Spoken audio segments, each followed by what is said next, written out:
नमस्कार मित्रांनो, राजकीय अपडेट या मराठी यूट्यूब चॅनलवर तुमचे सर्वांचे मनापासून स्वागत आहे। संपूर्ण महाराष्ट्रासाठी आताच्या क्षणाच्या सर्वात मोठ्या आणि महत्त्वाच्या ठळक बातम्या। राज्यात धडाकेबाज निर्णय उद्यापासून तातडीने लागू। 22 जुलै मंगळवार काही मिनिटांपूर्वीच्या या बातम्या आहे। यासंदर्भात सविस्तर माहिती या व्हिडिओत जाणून घेऊया। तत्पूर्वी तुम्ही राजकीय अपडेट या मराठी यूट्यूब चॅनलवर नवीन असाल तर खाली दिलेल्या सबस्क्राइब बटनावर क्लिक करा आणि समोरील बेल क्लिक करा, जेणेकरून महाराष्ट्राच्या ताज्या बातम्या तुमच्यापर्यंत सर्वात आधी पोहोचतील। तर चला सविस्तर बातम्या जाणून घेऊया। महाराष्ट्राच्या त्रिभाषा सूत्राचा GR रद्द विषयावर आपली भूमिका स्पष्ट करताना केंद्र सरकारनं म्हटलं आहे की त्रिभाषा सूत्रात कोणत्या भाषा शिकवायच्या हा राज्याचा निर्णय आहे। महाराष्ट्र सरकारने रद्द केलेल्या शासन निर्णयाची माहिती आम्हाला दिली आहे। त्रिभाषा सूत्र कायम राहणार आहे, मात्र भाषा कोणत्या शिकवायच्या तो राज्य सरकारचा निर्णय आहे, केंद्र सरकारची बळजबरी नाही।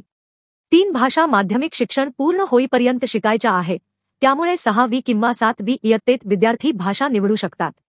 3 पैकी 2 भाषा भारतीय असाव्यात इतकीच राष्ट्रीय धोरणाची अपेक्षा असल्याचं केंद्रीय शिक्षण राज्यमंत्री पंकज चौधरी यांनी म्हटलं आहे।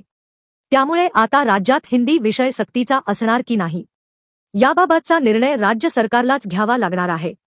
पुढील बातमी बघा।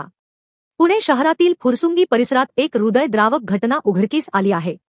दारूच्या व्यसनामुळे सतत घरात वाद घालणाऱ्या 35 वर्षीय मुलाचा त्याच्या वडिलांनी गळा दाबून खून केल्याची धक्कादायक घटना रविवारी उघडकीस आली। पोलिसांनी आरोपी वडिलांना अटक केली असून परिसरात एकच खळबळ उडाली आहे। पुढील बातमी बघा। छावा संघटनेचे प्रदेशाध्यक्षांना मारहाण करणाऱ्या सूरज चव्हाण यांना मोठा दणका बसला आहे।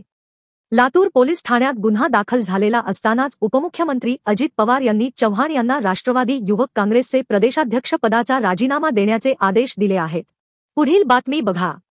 नोव्हेंबर 2024 मध्ये झालेल्या हडपसर विधानसभा मतदारसंघातील मतदानाची मोजणी पुन्हा करण्याचे आदेश न्यायालयाने दिले असल्याची माहिती माजी महापौर आणि शरद पवार गटाचे राष्ट्रवादी शहर अध्यक्ष प्रशांत जगताप यांनी कळविली आहे। भोसरी गोडाऊन येथे 25 जुलै ते 2 ऑगस्ट दरम्यान ही मतमोजणी होणार आहे असेही ते म्हणाले।